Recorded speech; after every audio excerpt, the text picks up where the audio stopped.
Friends, welcome. This is a surprise to you all.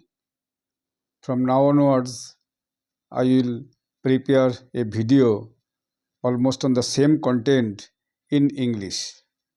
So, this uh, beginning of New Year will come just after 1 hour from now onwards.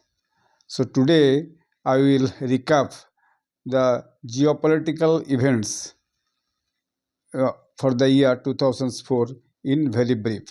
There are number of geopolitical events during the year 2024. Out of that, I will discuss only most important and very specific incidents and events happened throughout the globe. So number one is, all you know that I have already discussed in several earlier videos that there is a severe war in between Israel and other Middle East state. Initially, it starts with the Hamas in Gaza, as because Hamas suddenly attacked Israel on October 7, 2023, and it killed about 1,139 Israelis entering in Israel, these Hamas militants, and almost abducted 200 Israelis and taken them to Gaza.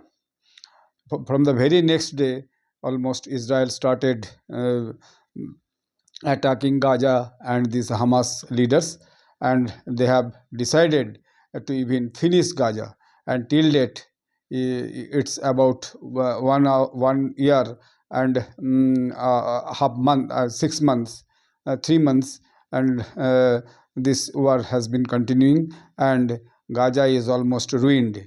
Even there are severe crises of essential materials and needs like food, medicine, water, and all these things. Next is, there is a war between Russia and Ukraine. The reason behind this war is basically Ukraine wants to be a NATO member. NATO is a European Union. Most of the countries of European Union uh, to save themselves from attack from other countries, other big countries, basically nearby countries, Russia and other China or the North Africa, America, North Korea, like that. And America also one of the member of this NATO. So it's become a very active force, military force, basically military force in this region. So this war basically starts as because Russia captured Crimea, a part of Ukraine or nearby Ukraine, and then the war started. Russia don't want that Ukraine to be a member of NATO, as because if Ukraine become a member of NATO, then it will be a threat to Russia, as because America is also with this NATO group. Then the third one is, there is a election in USA, America. Then in the US election, the new president elect is now Donald Trump. Donald Trump was earlier president in the last time. In between, there is a president of the new party, that is Joe Biden, and Joe Biden this time defeated, and their candidate was Ms. Kamala Harris. He is severely defeated, and Mr. Donald Trump win severely in all those, in different Senate and other popular vote, and with everything. So this is another one big changes in US, and this will affect the whole world politics and economics altogether. The next one is China. China economy, there is a crisis in the Chinese economy. China, there is a slowdown in the China's economy, as there is a less demand in the domestic market, China's domestic market. So China wants more and more international market so that they can sell their products. All we know that China become a very productive country in all spheres. So China wants a global market to sell their products. There is a in the days to come, there will be a negotiations with different countries between China for this capturing market. The next one is the crisis in Middle East. Already I have told that Israel already started war with Gaza. Not only Gaza, at the same time, just after Gaza, Israel started war with Lebanon Hezbollah. Hezbollah militant groups time to time attacked Israel with different missiles, drones, and all this. So Israel again started war with Hezbollah in Lebanon. Then Israel started war with Syria. In between, there is a change in government in Syria. So initially, Israel again started a small war with Syria, as because Syria wants to back few areas which Israel has been already captured since since long. And the latest one is Israel started another one war with the Houthi rebels of Yemen. That is just 1 week back. This war has been started. This entire Middle East became seriously tensed for this war between Israel and Hamas in Gaza, Hezbollah in Lebanon, HTS in Syria, and now Houthis in Yemen.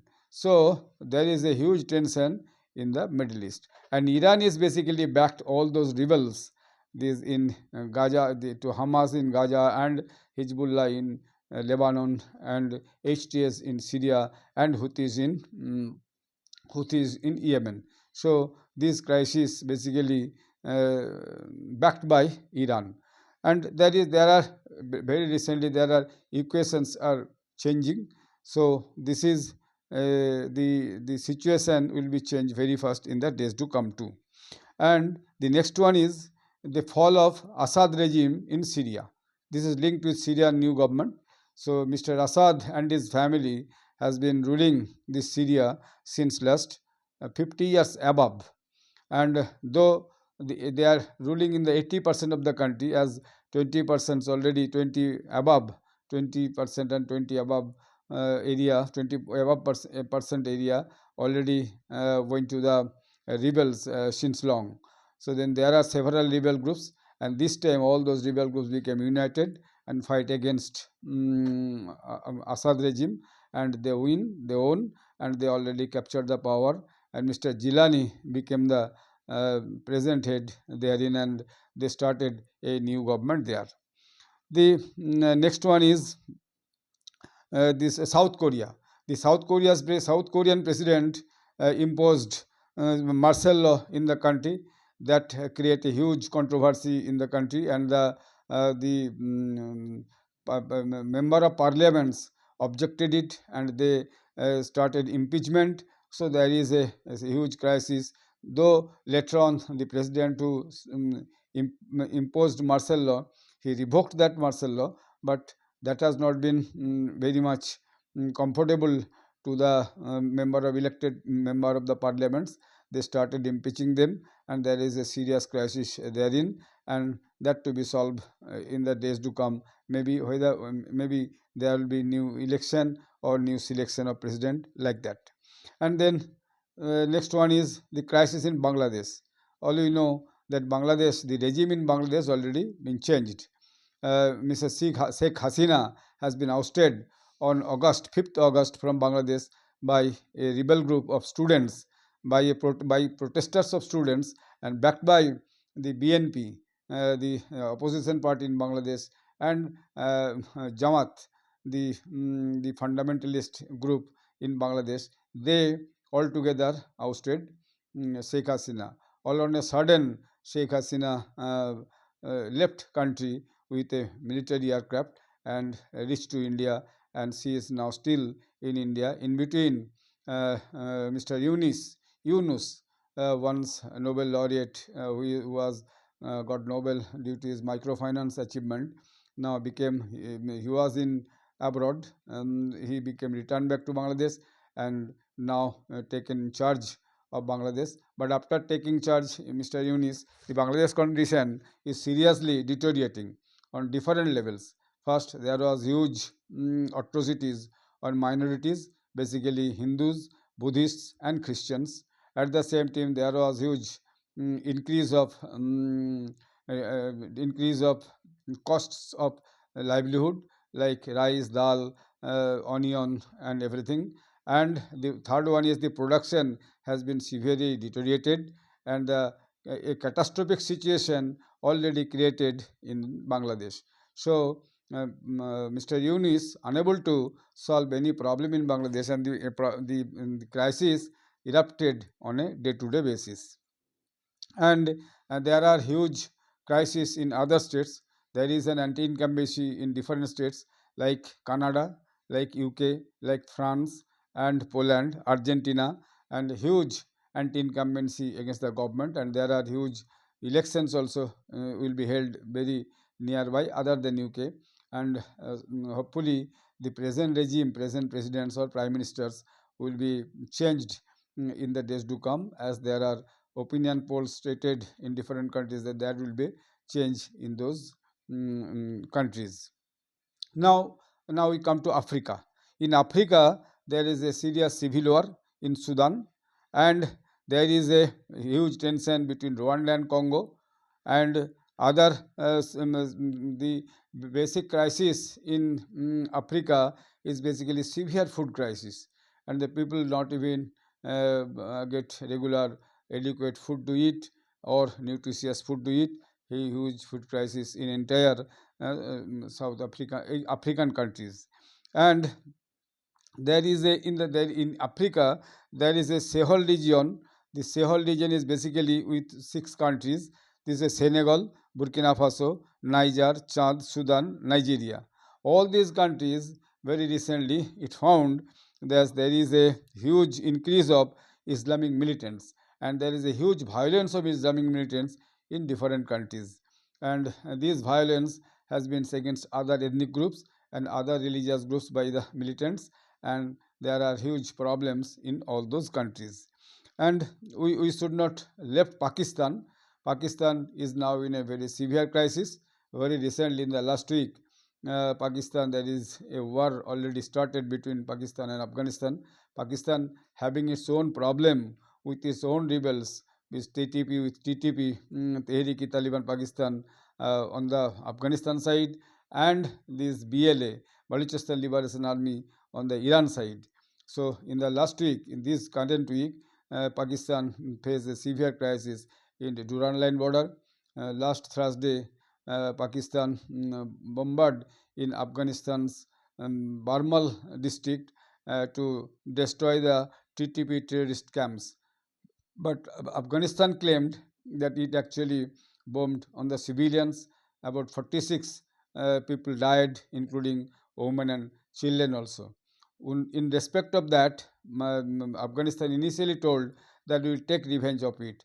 And day before, 2 days back, Afghanistan militant groups add to that TTP, they attacked, and Afghanistan government force attacked Pakistan border in Duran line, and they already captured a few posts, and they killed several soldiers, and Pakistan soldiers already left their areas from the border, and there is a huge tension between Afghanistan and Pakistan at the present time.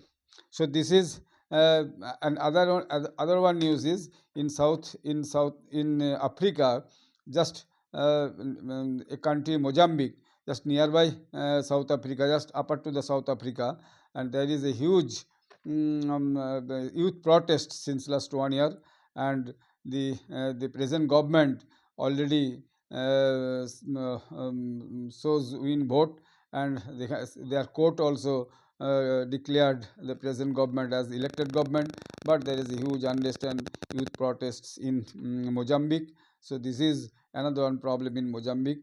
This crisis gradually increased.